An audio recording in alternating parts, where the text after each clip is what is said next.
একে অপরের গীবাত করো না, একে অপরের গীবাত করো না। গীবাত কি? গীবাত কি বুঝতে মোটে রাজি না, মনে হয় পছন্দ হচ্ছে না। আওয়াজ এই গুনাহ সকলে বলছি, আমি আগে বলছি 100% মানুষের গীবাতের গুনার ভিতরে। আমি আপনাদেরকে আগে একটু অনুমতি দিয়ে রাখতেছি, এই শীতের রাত্রে আমাদের মতো ছোট মানুষ আসছি, আমাদের কারণে আপনারা কত মানুষ এসে বসে আছেন এত রাত পর্যন্ত। নিশ্চয়ই আমাকে মহাব্বত করেন, ভালোবাসেন না? আমি আপনাদের সবাইকে ভালোবাসি। তা আমি আপনার ভিতরে ভালোবাসাটা যেন কিয়ামত পর্যন্ত ঠিক থাকে। আমি যদি জান্নাতে যাই, ওয়াদা করলাম, আমি যদি জান্নাতে যাই, আপনারা যদি ফেল করেন, এই ভালোবাসার খাতিরে আমি সুপারিশ করার সুযোগ পাবো। আমি আপনাদের সবাইকে সুপারিশ করি জান্নাতে। আপনারা আমাকে ভালোবাসেন তো? আমি যদি বিপদে পড়ে যাই, আমি যদি কিয়ামতের বিপদে পড়ে যাই, আপনারা যদি কেউ জান্নাতে হন, আমাকে সুপারিশ করবেন তো ইনশাআল্লাহ? তাহলে একটা ভালোবাসা আমাদের ভিতরে, গভীর ভালোবাসা। এই ভালোবাসার খাতিরে আমি আপনাদের সকলকে অনুমতি দিলাম। আমি মাওলানা নাসিরের যদি কোনো দোষ আপনার জানা থাকে, এইটা অন্যকের কাছে আমার আড়ালে বলার নাম কি করি নাই, এটা যদি বানায় বলেন, এর নাম মিথ্যা অপবাদ। এটা আরো জঘন্য, আমি যে গুনাহটা করছি এইটা আপনি জানেন, আর কেউ জানেন না। সমাজে আমাকে মার্কেটের থেকে সরাই দেবেন যে নাসির সাহেব দিয়ে আর ওয়াজ করানো যাবে না, উনি এই আকাম করছে, আমি জানি। এইরকম যদি কোনো গুনাহ আমার আপনার জানা থাকে, আমার আড়ালে আপনারা একটু বলা বলি করবেন, আমি অনুমতি দিলাম। করবেন তো ইনশাআল্লাহ? কথা কয় না, করবেন না? করেন, আমি তো বললাম একটু করিয়ে। কেন কেন করবেন না? এদিকটা কেন? আমি যে গুনাহটা করছি এইটা আপনি আড়ালে বললে এর নাম গীবাত। এতে হবে কি, আমার এই গুনাহটা করে আমি যে গুনাহ করছি না, ওই গুনাহগুলো আপনার আমলনামায় চলে যাবে, আর ওখান থেকে কিছু নেকি আমার আমলনামায় চলে আসবে। আমার একটা ইনকাম হলো, আমার গীবাত করলে আমার ইনকাম হবে, এই জন্য আমি অনুমতি দিচ্ছি। করবেন তো ইনশাআল্লাহ? আমার এত ভালোবাসেন, আমার গীবাত করবেন না, কিন্তু গীবাত করেন কার? সমাজে আপনার শত্রু যে তার গীবাত করে এই লাভটা তারে করাই দিচ্ছেন, এই উপকারটা তারে করিয়ে দিচ্ছেন। বিএনপির শত্রু আমলীগ, বসলেই আমলীগের 14 গোষ্ঠী উদ্ধার করে। আমলীগের শত্রু বিএনপি, বসলেই বিএনপির 14 গোষ্ঠী উদ্ধার করে। শত্রুর এই উপকারটা করে দিচ্ছেন। আপনার গুনাহ তার, আপনার নেকি তার কাছে চলে যাচ্ছে, তার গুনাহ আপনার আমলনামায় চলে আসতেছে। সমাজের ভিতরে এই গীবাত আছে না নাই? কথা বলেন। করতে করতে করতে করতে আব্দুল গফফার সাহেব, সরমুনার পীর সাহেব, সিনি হিলাল উদ্দিন সাহেব, আর ওই তাহের উদ্দিন সাহেব, আর এহিয়া মাহমুদ, আর ওই জাফর সাহেব, ও সব শ্রী নিয়ামতুল্লাহ ফরিদি, আরে আমাকে মসজিদের হুজুর লাস্টে ধরে হুজুর ইমাম সাহেব আছে না? না, আপনি চোখে দেখছেন কোনোদিন মসজিদের হুজুর 5 লাখ টাকা মাইয়ে খাইছে? বছর ভরিয়ে ইনকাম হলো মাদ্রাসায় 6 লাখ, তার 5 লাখ মাইয়ে খালো কি? বসলেই অনর্থকে ভাবে আজে বাজে মন্তব্য শুরু করে দেয়। ইমাম সাহেবের গীবাত, মাদ্রাসার হুজুরের গীবাত, এলাকার গীবাত, সব প্রত্যেকটা মানুষের। ভোটাররা বসে চেয়ারম্যানের গীবাত, মেম্বারের গীবাত, আরে মিয়া বসলেই গীবাত হতে দালে থাকে। আল্লাহর নবী বলেন, আল্লাহ পাক নিজেই বলেন, আইয়ুহিব্বু আহাদুকুম মাইয়াকুলা লাহমা আখিহি মাইতান ফাকারিতুমুহু। যার গীবাত করতেছে ওই লোকটা যদি মারা যায়, ওর মরা গোশত, মরা মানুষের গোশত কি মানুষের জন্য হালাল না হারাম? একটু বলেন, হারাম না হালাল? হারাম না হারাম না? তুমি যেন ওই লোকটা মারা গেল আর তার পচা গোশত তুমি খাইছো, এতে যে পরিমাণ গুনাহ। আল্লাহ কয় আইহিব্বু আহাদুকুম, তোমরা কি মরা মানুষের পচা গোশত খাইতে পারবা? আল্লাহ নিজেই বলে ফাকারি তুমি, এটা তুমি পারবা না, অবশ্যই মরা মানুষের পচা গোশত খাইতে পারবা না। তা যদি না পারো তাহলে ওই লোকটা গীবাত করো না।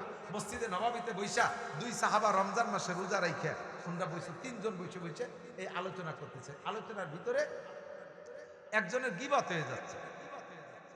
এই কিছুক্ষণ এই গল্প করি, আবার নামাজ পড়ছে, নামাজ পড়ে আবার মাঝে মাঝে বসে, আবার নামাজ পড়ে আবার মাঝে মাঝে বসে ওই গল্পের ভিতরে।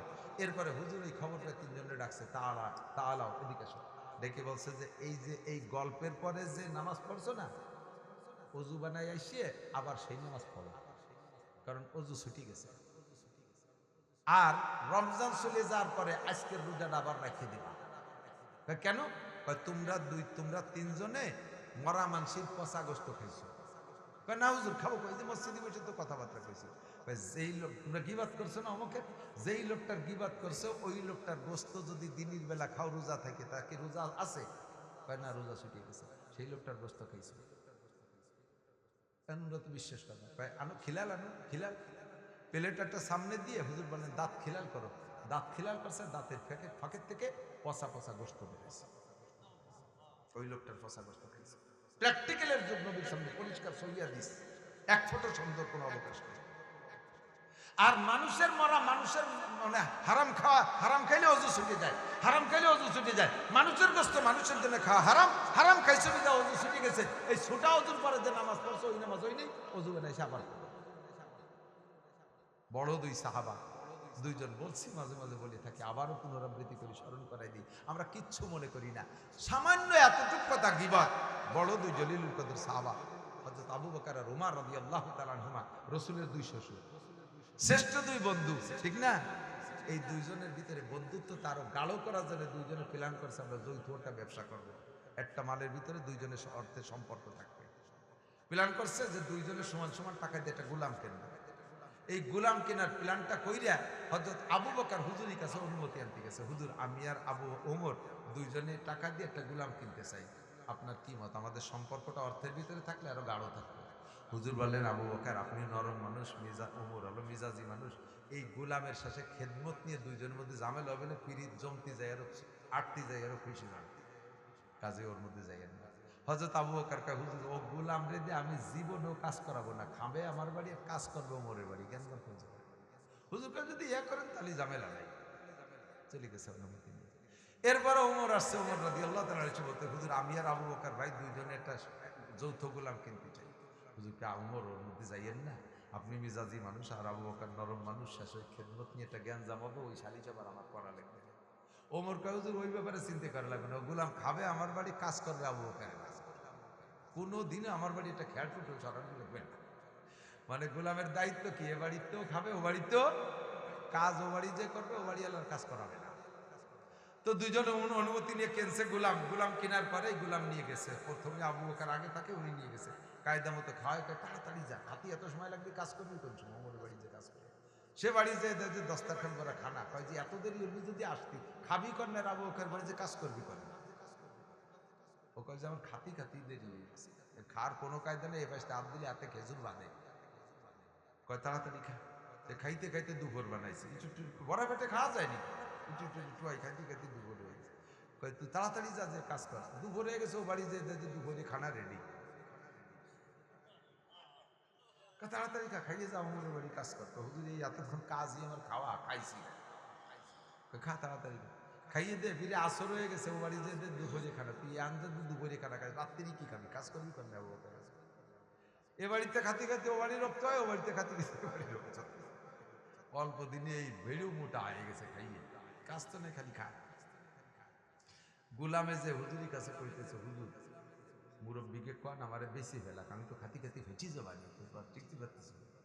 কি শুরু হলো, কেউ কিছু করায় না, খালি খাওয়ায়। কাল হুজুর ফেরজের উচিত থাকলে এরকম কাজ হয়, খাতি থাকে, কাজ আসলে করবি। ইতিমধ্যে যুদ্ধের একটা সফর আসছে, যুদ্ধের সফর। হুজুর বললেন যে, গোলাম এই যে সুযোগ পাইছিস, তো দুই মালিকের বেডিং তুই একা ববি পারবি তো? জি হুজুর, গায়ে তো খাইতে সস্তা হয়েছে, দুই মালিকের বেডিং একা ববে। তো দুই মালিকের বেডিং বহন করার জন্য প্রস্তুতি নিয়েছে। এদিকে দুই মালিক নিজের বেডিং এর সাথে গোলামের নামে একটা বেডিং নিজেরা গাড়ির বসে গেছে। উনাকে বেডিং গোলাম রেদে বহন করাবে সেটা তো দূরের কথা, গোলামের বেডিংও উনাকে গাড়ি এটা। গোলাম ভাই শেখা, হুজুর ইচ্ছে মুড়ি যাও ভালো, এ কি খাতিয়েছে? হুজুর কপাল ভালো, চলতি থাও, খেলা আছে। যাইতে যাইতে সফরে চলছে, 1 2 3 মঞ্জিল যাইয়া হযরত আবু বকর আর উমরের কাছে সফরের খরচ বরজের হিসাবের দায়িত্ব। সব সাহাবা রাত্রে তাঁবুর মধ্যে ঘুমাই গেছে, হযরত আবু বকর আর উমর দুইজনে হিসাব নিকাশ মিলেছে। এবার গরমকাল, হুজুর বললেন, গোলাম তুই তো কোনো কাজ করিস না, তোর দুই মালিককে মিলে যৌথ বাতাস দিবি, একজনের গায়ে বেশি লাগলে কিন্তু নেবে না, সমানভাবে পাখা দিয়ে বাতাস দিবি যাতে গায়ে লাগে। এই খেদমত চুপ কর, একদিন তার কিছু করিস নি, পারবি? বলে জি হুজুর। সবাই ঘুমাই গেছে, গোলাম ওই বাতাস দিতে দিতে যাইয়ে ওই ঘুমাই গেছে, মোটা মানুষের ঘুম বেশি। এরপরে যে না, দাঁড়াই বাতাস দিয়ে তাহলে। এবার দাঁড়াই দিতে যে দ্রুম করে পড়ি ঘুমাই গেছে। আর ওমর আবু বকর ডাকে নাই, দুইজন পড়িয়ে ঘুমাই রয়েছে।